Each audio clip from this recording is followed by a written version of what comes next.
ഞാൻ ഒരു മനുഷ്യനെ കുറിച്ച് കേട്ടപ്പം അദ്ദേഹത്തെ കുറിച്ച് അറിയാൻ വേണ്ടി കുറെ സോഷ്യൽ മീഡിയയിലൊക്കെ ഇങ്ങനെ തപ്പി നടന്നു. കുറെ ആൾക്കാർ കമന്റുകൾ ചെയ്തിട്ടുണ്ട്. അദ്ദേഹം ഒരു നല്ല മനുഷ്യനാണ്, വളരെ ഹമ്പിളായിട്ട് ഇടപെടുന്ന ഒരാളാണ്, ഒരുപാട് ആൾക്കാർക്ക് ഇഷ്ടമുള്ള ഒരു മനുഷ്യനാണെന്ന് എനിക്ക് തോന്നി. പിന്നീട് ഞാൻ എന്റെ സുഹൃത്തുക്കളോട് ഇദ്ദേഹത്തെ കുറിച്ച് ചോദിച്ചു. എല്ലാവരും പറയുന്ന ഒരു ഒറ്റ കാര്യം അത് മാത്രമായിരുന്നു ആ മനുഷ്യൻ എന്നൊരു പക്ഷേ ഞാൻ അദ്ദേഹത്തെ കാണുമ്പോഴേ എന്റെ മനസ്സിലുണ്ടാകുന്ന സന്തോഷം അത് എത്രത്തോളം വലുതാണെന്ന് ഒരു പക്ഷേ പറഞ്ഞറിയിക്കാൻ കഴിയില്ല.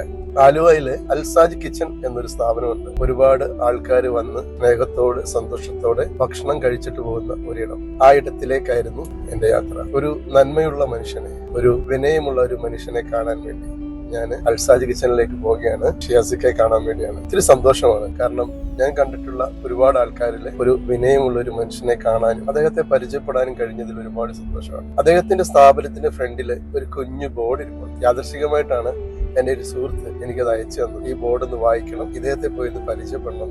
തീർച്ചയായിട്ടും ഞാൻ ആ ബോർഡ് കാണാനായിട്ടാണ് ആദ്യം പോയത്. ആ ബോർഡിൽ ഇങ്ങനെ എഴുതിയിട്ടുണ്ട്. എന്റെ ബാല്യത്തെ കുറിച്ച് പറയുമ്പോൾ ഒരുപാട് വിശപ്പൊക്കെ അനുഭവിച്ചിട്ടുള്ള ഒരു കാലം ഉണ്ടായിരുന്നു. വളർന്നു വന്നപ്പോൾ ആ വിശപ്പ് മാറാനായിട്ട് സഹായിച്ച ഒരുപാട് ആൾക്കാരുണ്ട്. അതുപോലെ തന്നെ വിശക്കുന്നവരെ നമ്മളും ഒരുപാട് സഹായിക്കാറുണ്ട്. ഷിയാസിക്കയെ കുറിച്ച് പറയുമ്പോൾ വളരെ ചെറിയൊരു ഫാമിലിയിൽ നിന്ന് ഇന്ന് നമ്മുടെ നാട് അറിയപ്പെടുന്ന, അല്ലെങ്കിൽ മലയാളികൾ എല്ലാവരും അറിയപ്പെടുന്ന, നമ്മുടെ നാവിന് നല്ല രുചിയുള്ള ഭക്ഷണം തരുന്ന അൽസാജ് കിച്ചൺ എന്നൊരു സ്ഥാപനത്തിൽ ഒരു മുതലാളി എന്ന് വേണമെങ്കിൽ പറയാം. പക്ഷെ അങ്ങനൊന്നും പറയാൻ ആളിഷ്ടമില്ല. അത്രയ്ക്കും ഒരു വിനയമുള്ള, സ്നേഹമുള്ള, നന്മയുള്ള ഒരു മനുഷ്യന് ഉണ്ടായ ഒരു കഥ എന്നോട് പറയുകയുണ്ടായി. ശരിക്കും നമ്മുടെ കണ്ണുകളൊക്കെ നിറഞ്ഞു പോകുന്ന അനുഭവം, നമ്മളിങ്ങനെ ആരാധനയോട് അദ്ദേഹത്തെ നോക്കിയിരിക്കുന്ന ഒരു അനുഭവം, അതൊക്കെ ഒരു പക്ഷെങ്കിൽ അദ്ദേഹത്തോട് സംസാരിക്കുമ്പോഴേ നമുക്ക് മനസ്സിലാക്കിയുള്ളൂ. ഷിയാസിക്ക, നിങ്ങളെ പരിചയപ്പെട്ടതിൽ എനിക്ക് ഒരുപാട് സന്തോഷം. നിങ്ങൾ പറഞ്ഞു തന്ന അനുഭവങ്ങളെ ഒരുപാട് തലമുറയ്ക്ക് പ്രചോദനം നൽകുന്നത്. സ്നേഹത്തിന്റെ ഭാഷയാണ് അങ്ങക്ക്. ഒരിക്കൽ വന്നവരത് വീണ്ടും വരും. കാരണം അവിടുത്തെ രുചി അങ്ങനെയാണ്. എനിക്ക് തോന്നിയതാണ്, നാവിലെ രുചി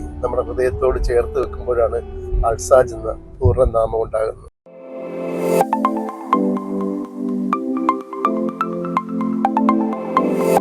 എന്റെ പേര് ബിനു എന്നാണ്, തിരുവല്ലയിലാണ്. അപ്പൊ ഇക്കായ ഒന്ന് പരിചയപ്പെടാൻ വേണ്ടി വന്ന. ഇക്കായെ കുറിച്ച് കുറെ കേട്ടിട്ടുണ്ട്. അപ്പൊ എന്റെ ഒരു ഫ്രണ്ട് ഇങ്ങനെ പറഞ്ഞു, നിങ്ങൾ ഒരാളെ പരിചയപ്പെടാൻ വേണ്ടി ഇരിക്കുന്ന ഒരാളുണ്ട്. അപ്പൊ ഞാൻ ഇതുവരെ പോയപ്പോ എന്തായാലും ഇന്ന് ആലുവയിൽ കയറുക, ആളെ ഒന്ന് നേരിട്ട് കണ്ട് ആൾ ഈ പറഞ്ഞൊക്കെ കറക്റ്റ് ആണോ എന്ന് അറിയാൻ വേണ്ടി ഒന്ന് ചോദിക്കാതെ. പബ്ലിക്കിന് വേണ്ടി കുറെ ഹെൽപ്പുകളൊക്കെ ചെയ്യുന്ന ഒരാളാണ്. ഒരുപാടൊന്നുമില്ല, അതിൽ നമ്മളെ കൊണ്ട് പറ്റണത്.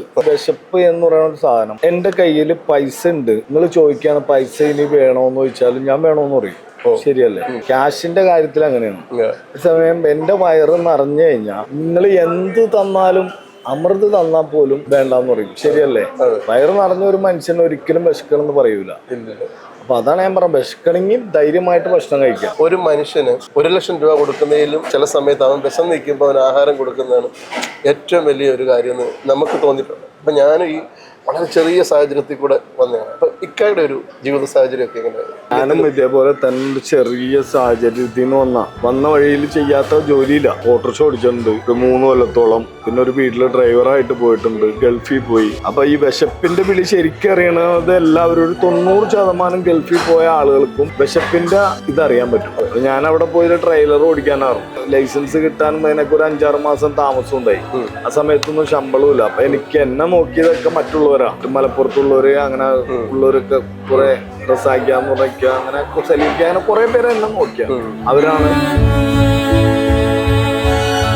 അതാ ഞാൻ പറഞ്ഞത്. അപ്പൊ വിശപ്പിന്റെ വില കഷ്ടപ്പെട്ട് വന്നവർക്ക് അതിന്റെ വില അറിയാൻ പറ്റും. ഇക്ക നേരത്തെയും ഈ ഫുഡിന്റെ ഫീൽഡ് തന്നെയായിരുന്നു അല്ല?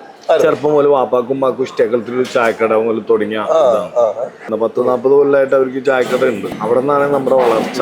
ഇങ്ങനെ അതുകൊണ്ടൊക്കെയാണ് ഇപ്പോഴും ഇങ്ങനെ ആൾക്കാർ വന്ന് നമ്മളിപ്പോ ഒരാളെ ഹെൽപ്പ് ചെയ്തിട്ട് പറഞ്ഞത് ശരിയല്ല, പക്ഷെ നമ്മൾ കൊടുക്കുമ്പോഴാണല്ലോ മറ്റൊരാൾ അറിയും. ഇപ്പൊ ഞാൻ ഇങ്ങനെ പലരും പറഞ്ഞാണ്, ഇക്കയെ കുറിച്ച് പറഞ്ഞു, നമുക്ക് എന്തെങ്കിലും എപ്പോഴും ആ അനുഭവത്തിൽ വിശക്കുന്ന ഒരാളുണ്ടെന്നുണ്ടെ ചെന്ന് വയറ് ധൈര്യമായിട്ട് ഒന്ന് ഭക്ഷണം. ഞാനിങ്ങനെ ഒരുപാട് ആൾക്കാർ പറഞ്ഞു കേട്ടെ. ശരിക്കും അത് അളക്കാനൊന്നും ഞാൻ ഈ അൽസാജ് കിച്ചൺ തുടങ്ങുന്നതിന് മുമ്പ് എനിക്കൊരു ചെറിയ കടയുണ്ട്. അവിടെ വന്നേക്കണവർക്കും അറിയാം ഞാൻ ഭക്ഷണം കൊടുക്കില്ലെന്ന്. ഞാൻ തന്നെയല്ല, ഒരുപാട് പേര് കൊടുക്കണവരുണ്ട്. അതിപ്പോ ഏത് ഹോട്ടലിലാണെങ്കിലും എങ്ങനെയാണെങ്കിലും എന്റെ അറിവില് വിശക്കണമെന്ന് പറഞ്ഞ ഭക്ഷണം കൊടുക്കാത്തവരുണ്ടെന്ന് എനിക്ക് തോന്നണില്ല. ഇപ്പൊ ഒരു നേരത്തെ ഭക്ഷണം ഒരാൾ കൊടുന്ന് വെച്ചൊന്നും സംഭവിക്കാനൊന്നുമില്ലോ. എനിക്കവിടെ ഏറ്റവും അടുത്തൊരു സുഹൃത്താണ്, ഞാൻ പേര് പറയുന്നില്ല, സുഹൃത്താണ് എന്നോട് പറഞ്ഞത്, നിങ്ങൾ ഞാൻ ഫോൺ നമ്പർ തരാം, നിങ്ങൾ വിളിച്ച് സംസാരിച്ചു, അപ്പോൾ ആള് റിയൽ ആയിട്ട് എന്താന്ന് മനസ്സിലാവും. അപ്പൊ ഭയങ്കര സന്തോഷം. ഈ ആലുവയില് നമ്മുടെ കേരളത്തില് ഇങ്ങനെ ഒരു മനുഷ്യൻ ജീവിച്ചിരിക്കുന്ന അതൊന്നും അത്രൊന്നുമില്ല. ഞാൻ പറഞ്ഞില്ലേ അങ്ങനെ വലിയ സംഭവമായിട്ട് ഇതല്ല. അപ്പൊ ആരാണെങ്കിലും വിശന്ന് ഇരിക്കുകയാണെങ്കിൽ ധൈര്യമായിട്ട് ഒന്ന് ഭക്ഷണം കഴിക്കാം. ഇത് ഞാൻ ഇവിടെ കൗണ്ടർ പിള്ളേരുടെ അടുത്ത് പറഞ്ഞേക്കണതാണ്, ആരെങ്കിലും വിശക്കണം എന്ന് പറഞ്ഞ് വന്നാൽ അവർക്ക് ഭക്ഷണം കൊടുക്കുക. ചെറുപ്പക്കാരൊന്നുണ്ട് ഇക്കയുടെ പുറകെ ഇങ്ങനെ. ഒന്ന് എൻ്റെ ഒരുവിധമുള്ള കഥകളൊക്കെ എല്ലാവർക്കും അറിയാം, ചെറുപ്പക്കാർക്കൊക്കെ. അവർക്കൊക്കെ ഇപ്പൊ ഞാൻ കഴിഞ്ഞ ഒരു വീഡിയോ ഇട്ടപ്പോ സൗദിയില് ചെറിയൊരു കട നടത്തുന്ന ഒരു പയ്യനാണ്. ആ പയ്യനിട്ട കമന്റ് എന്താന്ന് വെച്ചാ, every dog as A day, ഏത് പട്ടിക്കും ഒരു ദിവസം ഉണ്ട്, അതേപോലെ എനിക്കൊരു ദിവസം വരും. ഞാൻ ഇക്കയുടെ വീഡിയോ കാണുന്ന ആളാണ്. ഇക്കയുടെ വീഡിയോ കൂടെ എനിക്ക് ഒരുപാട് പ്രതീക്ഷയുണ്ട്. ഞാൻ ഇക്കയുടെ വീഡിയോ കണ്ടിട്ടാണ് എല്ലാ ദിവസവും കട തുറക്കണത് തന്നെ. ചെറിയ കട നടത്തുന്നതാണ്. അവന്റെ ആഗ്രഹം എന്താന്ന് വെച്ചാൽ അവനിക്ക് എന്നെ പോലെ വലിയൊരു ഷോപ്പ് തുടങ്ങണം, ഒരുപാട് പേർക്ക് ജോലി കൊടുക്കണം, ഒരുപാട് പേർക്ക് ഇതേപോലെ ഭക്ഷണം കൊടുക്കണം. അതൊക്കെയാണ് അവന്റെ ആഗ്രഹം. അതൊക്കെ അങ്ങനെ ഈ ഞാൻ പറഞ്ഞ നമ്മൾ മറ്റുള്ളവരെ കണ്ടു പഠിക്കണമെന്ന് പറയൂലേ, എന്നെ കണ്ടാലും പഠിക്കണ്ട. കാരണം എനിക്കെല്ലാ ഇതുള്ളതാ. ഞാൻ ഒരു മനുഷ്യനാണല്ലോ. എനിക്ക് ഭയങ്കര നന്മ ഉള്ള മനുഷ്യനൊന്നുമല്ല. എല്ലാം ഉണ്ട് നമ്മുടെ ഇതിൽ. എന്നെ കണ്ട് പഠിക്കേണ്ട ഇതൊന്നുമില്ല. ഞാൻ ചെയ്ത കുറച്ച് കാര്യങ്ങള് പിന്നെ ഞാൻ പറഞ്ഞു കൊടുത്താന്ന് പറഞ്ഞാൽ, ഞാൻ നശിച്ച് ഒരുപാട് കാശ് കടത്തി പോയിട്ട് ഞാൻ കയറി വന്ന ആളാണ്. ദൈവത്തിന്റെ കാരുണ്യവും പിന്നെ എന്റെ കൂടെ നിൽക്കുന്നവരുടെയൊക്കെ പ്രാർത്ഥനയും കാര്യങ്ങളും കൊണ്ടൊക്കെ ഇവിടം വരെ എത്തിയ ആളാണ്. എന്നെ കുറിച്ച് ഞാനൊരു ഫോട്ടോഗ്രാഫറാണ്. ഈ വെഡിങ് വ്ലോഗ് ഒക്കെയാണ്.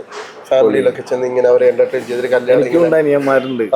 അവരെ ഇങ്ങനെ കളറാക്കി സംസാരിച്ച്, പ്രത്യേകിച്ച് ഈ പ്രായമുള്ള നമ്മുടെ ഗ്രാൻഡ് പേരൻസ്, അപ്പൂപ്പൻ അങ്ങനെയുള്ള ആൾക്കാരോടൊക്കെ ചെന്ന് അവരുടെ പഴയ കാലത്ത് അവരുടെ കല്യാണത്തെക്കുറിച്ചും ചോദിച്ചു, അവരുടെ മക്കളെക്കുറിച്ചുള്ള ഓർമ്മകളും ഒക്കെ ചോദിച്ചു. ശരിക്കും ഒരു ദിവസം എല്ലാവരും ഓർക്കാൻ പറ്റുന്ന കുറേ നിമിഷങ്ങളൊക്കെ ഷെയർ ചെയ്യുന്നൊരു പരിപാടിയാണ്. അപ്പോൾ അങ്ങനെയാണ് ഞാൻ എൻ്റെ വെഡിങ് വ്ളോഗിൽ കൂടെ ജനങ്ങളിലേക്ക് എത്തുന്നത്. അപ്പോൾ ഒരുപാട് സന്തോഷമുണ്ട്. ഒരുപാട് ഫാമിലി ഇഷ്ടപ്പെടുന്ന, എനിക്കും സന്തോഷം. കുറെ അനിയന്മാരുണ്ട് എനിക്ക്. എൻ്റെ ഒപ്പം വന്നുപെട്ട അനിയന്മാരാണ്. ഒരു വയറ്റിൽ ജനിച്ചത് ഒരാളുള്ളൂ, അവനാണ് എൻ്റെ മെയിൻ ഷെഫ്. അത് കഴിഞ്ഞ് ഇവിടെ കുറെ പേരുണ്ട്. നേരത്തെ വന്ന് ഞാൻ സംസാരിച്ചത് രാഹുല്, എഡ്വിൻ, പിന്നെ അങ്ങനെ നാഷിക്, സഞ്ജപ്പൻ, മൻസൂർ, കുഞ്ഞോൻ, പിന്നെ അങ്ങനെ ഒരുപാട് പേരുണ്ട്. പേരെടുത്തൊന്നും പറയാൻ എല്ലാവരെയും പറ്റൂല. ആഷിർ, ചെങ്കീസ്. ഇന്നത്തെ സ്പെഷ്യൽ എന്താ ഇവിടെ ഞങ്ങൾക്ക് തരാൻ പറ്റും? ഫുഡ് എക്സ്പ്ലോർ ചെയ്യണമെങ്കിൽ കുറെ സ്പെഷ്യൽ ഉണ്ട് ഇവിടെ. അതെല്ലാം ഒന്നും കഴിച്ചു നോക്കാൻ പറ്റില്ല. ഞാൻ ഫിഷ് മാത്രം കഴിക്കുന്ന ഒരാളാണ്. ഫിഷ് മാത്രം. ഫിഷിന്റെ സ്പെഷ്യൽ എടുക്കാൻ. അപ്പൊ എന്തായാലും ഇക്കയുടെ അടുത്ത് വന്ന് ഇക്കയുടെ ഇവരൊക്കെ ചിക്കനൊക്കെ കഴിക്കും. ഇവരെല്ലാം കഴിക്കുന്നവരാണ്. അപ്പൊ ഇക്കയുടെ അടുത്ത് വന്ന് ഇക്കയുടെ ഒരു അടിപൊളി ഫുഡൊക്കെ കഴിച്ചിട്ട് പോകാനാണ് ഞാൻ ആഗ്രഹിക്കുന്നത്. ഫുഡ് അടിപൊളി എന്ന് പറയണ്ട, കഴിച്ചായിട്ട് പറഞ്ഞേ. അതന്നെ. അപ്പൊ എൻ്റെ വീഡിയോ കാണുന്ന ഒരുപാട് ആൾക്കാരുണ്ടാവും. കേരളത്തിന് പുറത്തും വിദേശത്ത് യൂറോപ്പിലൊക്കെ ഒരുപാട് ആൾക്കാരുണ്ട്. നിങ്ങൾ എറണാകുളം വഴി പോവുകയാണെങ്കിൽ തീർച്ചയായിട്ടും ആലുവയിൽ വന്ന് നമ്മുടെ അൽസാജ് വന്ന് ഒരു നേരത്തെ ആഹാരം കഴിച്ചിട്ട് പോകണം. തീർച്ചയായിട്ടും ഒരു വട്ടമെങ്കിലും അത് ട്രൈ ചെയ്യണം കേട്ടോ. പ്രത്യേകിച്ച് സെലിബ്രിറ്റികൾ ഒരുപാട് ആൾക്കാർ ഇവിടെ വരുന്നു. ഇപ്പൊ സെലിബ്രിറ്റികൾ മാത്രമല്ല, പുറത്തുനിന്നൊക്കെ വന്നില്ലേ, ഇപ്പൊ UK ഒക്കെ പുറത്തുനിന്ന് ദുബായിൽ നിന്നൊക്കെ വന്നവരും എൻ്റെ അടുത്ത് വന്ന് സംസാരിച്ച് അവരെൻ്റെ അടുത്ത് പറയിക്കുക, ഞങ്ങളുടെ അടുത്ത് ഇരിക്കോ ഭക്ഷണം കഴിക്കാൻ. അപ്പൊ ഞാൻ അവരുടെ ഒപ്പം ഇരിക്കും. അതിപ്പോ UK സെലിബ്രിറ്റി എന്നൊന്നുമില്ല. കാസർഗോഡ്, പട്ടാമ്പി, അങ്ങനെയൊക്കെ തിരുവനന്തപുരം, കൊല്ലത്തുനിന്നൊക്കെ എൻ്റെ കുറെ അനിയന്മാരുണ്ട്. അവരൊക്കെ വന്ന് അവരൊപ്പം ഇരുന്ന് ഞാനും ഇരിക്കണം. മനസ്സിലാതെ അവർ പറയും. ഇതിനകത്ത് നമുക്ക് നമ്മുടെ മുമ്പിൽ എല്ലാവരും ഒന്നാണ്. ഇതെന്റെ ലോകമാണ്. ഇവിടെ ഞാൻ എന്തും കാണിക്കും. മനസ്സിലായോ? ഇവിടെ സർക്കസ് കാണിക്കാം, തലകുത്തി മറിയാം, പാട്ട് പാടാം, എല്ലാം ഇതെന്റെ ലോകവും. ശരിക്കും പറഞ്ഞാൽ എന്റെ ഒരു സ്വർഗമാണ്. എനിക്ക് ഇതിന്റെ അകത്ത് കിട്ടണ ഒരു സന്തോഷം വേറെ എവിടെ പോയാലും കിട്ടൂല. താടിക്ക് നീട്ടുണ്ടായിരുന്നു, അത് കെട്ടിവെച്ചാണോ? അപ്പൊ അൽസാജ് എന്ന് പറയുന്ന ഹൃദയത്തിൽ സൂക്ഷിച്ചു വെക്കുക എപ്പോഴും, ഏത് നിമിഷവും. നാവിലെ രുചി പോലാണ് ആ പേര്, മറക്കണ്ട, അൽസാജ്.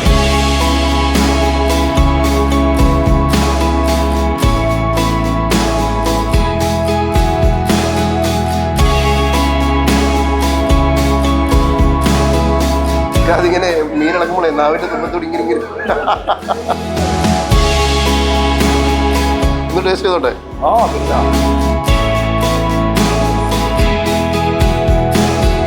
ഫിഷ് പൊള്ളിച്ചു.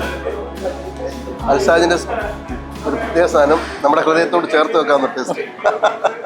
അടിപൊളി കേട്ടോ. നീരാളി കഴിച്ചോണ്ട് ഈ ഇല്ലല്ലോ, ഇനി എടുക്കണ്ട.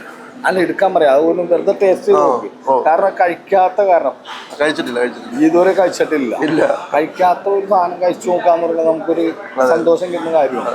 ഇതൊക്കെ എപ്പോഴും കഴിക്കണതാണല്ലോ.